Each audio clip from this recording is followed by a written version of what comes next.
नमस्कार दोस्तों, मैं डॉक्टर विनीता पांडे एक बार फिर आपके सामने उपस्थित हूँ और आज हम साहित्य की बात करने वाले हैं। साहित्य में बहुत सारी चीज़ें ऐसी होती हैं जो हमारे आसपास भरी पड़ी होती हैं।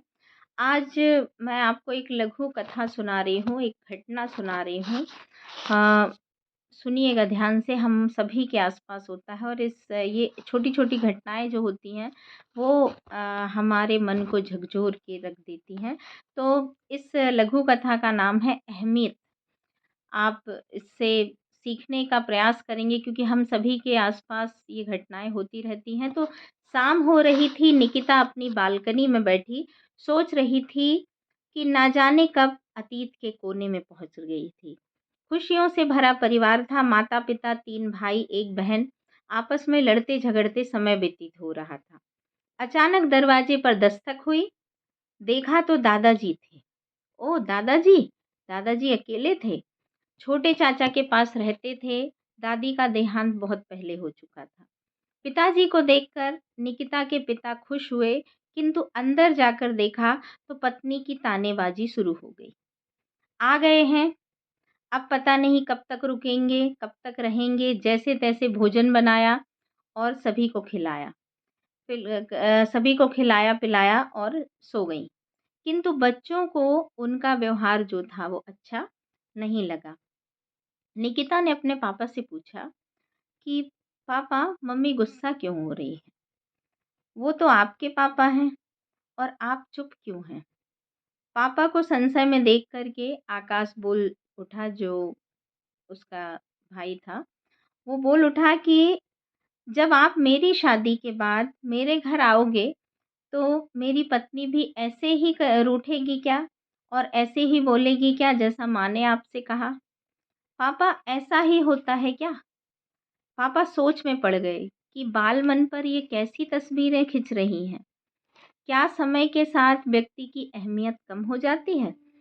निरुत्तर होते हुए उन्होंने बच्चों को सुला दिया और दूसरे दिन प्रातःकाल वो पत्नी को समझाने लगे कि पिताजी कुछ दिन के लिए आए हैं, फिर तो चले जाएंगे। उनकी स्थिति को समझो। मैं जानता हूँ कि उनके यहाँ रहने से तुम्हारी आज़ादी में खलल पड़ता है, किंतु यदि तुम ऐसा व्यवहार करोगी तो उन्हें बहुत दुख होगा। पिताजी के दफ्तर जाते ही माँ ने दादाजी से चाचा चाची की बातें शुरू कर दी।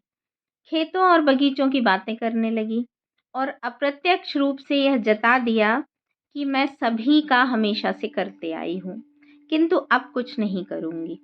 मेरे भी बच्चे हैं और उनकी भी जिम्मेदारियां हैं। दादाजी भले ही कुछ ना समझने का बहाना कर रहे थे, पर हंसकर टाल दिया। शाम को पिताजी लौटे और दादाजी हम सबके साथ बगीचे में बैठे थे। हम सभी को कहानी सुना रहे थे। निकिता ने दादाजी से कहा कि आप हमारे साथ क्यों नहीं रहते? निकिता का जो प्रश्न था वो ये था कि दादाजी, आप हमारे साथ क्यों नहीं रहते? आप मत जाइएगा। तो दादाजी ने कहा और नम आँखों से समझाया कि नहीं, मैं यहाँ नहीं रह सकता। तुम सब बच्चे हो, बच्चे अपने माता-पिता के साथ रह सकते हैं, किंतु माता-पिता अपने विवाहित बच्चों के साथ नहीं रह सकते। जब बच्चे छोटे होते हैं तो अपने माता-पिता को बहुत प्यारे होते हैं, तो अपने माता-पिता को बहुत प्यार भी करते हैं। किंतु जब उनके बच्चे बड़े हो जाते हैं तो उनके माता-पिता की अहमियत जो होती है, वो उनके बच्चों और परिवार की अपेक्षा कम हो जाती है। ऐसा दादाजी ने निकिता को समझाया और जो दादाजी ने समझाया, मैं ये मानती हूँ कि यही वर्तमान समय की विडंबना है। उम्र के पड़ाव पर सभी के साथ ऐसा होता है। तब निकिता मन ही मन सोच रही थी कि अच्छा हुआ कि उसे कोई संतान नहीं है, अन्यथा उसकी अहमियत भी कम हुई होती। तो आशा है कि आपको ये कहानी, मुझे बहुत अंदर तक इस कहानी ने मुझे झकझोर दिया, इसलिए मैंने आपको सुनाने का प्रयास किया है।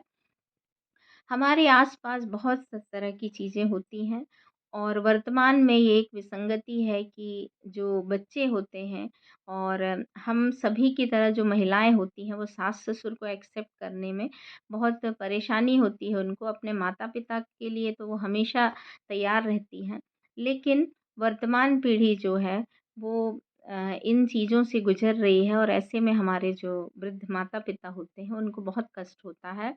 तो हम सभी का ये दायित्व है कि हम सभी अपने बच्चों को ऐसे संस्कार दें कि वो माता-पिता के साथ खुश रहें और आपसी सामंजस्य के साथ अपने परिवार को भी खुश रखें, पत्नी के साथ भी सामंजस्य बनाएँ और अपनी बातों को धैर्यपूर्वक कहें और सुनें और अपने रिश्तों को बहुत अच्छे से निभाएँ। आज के लिए बस इतना ही। धन्यवाद।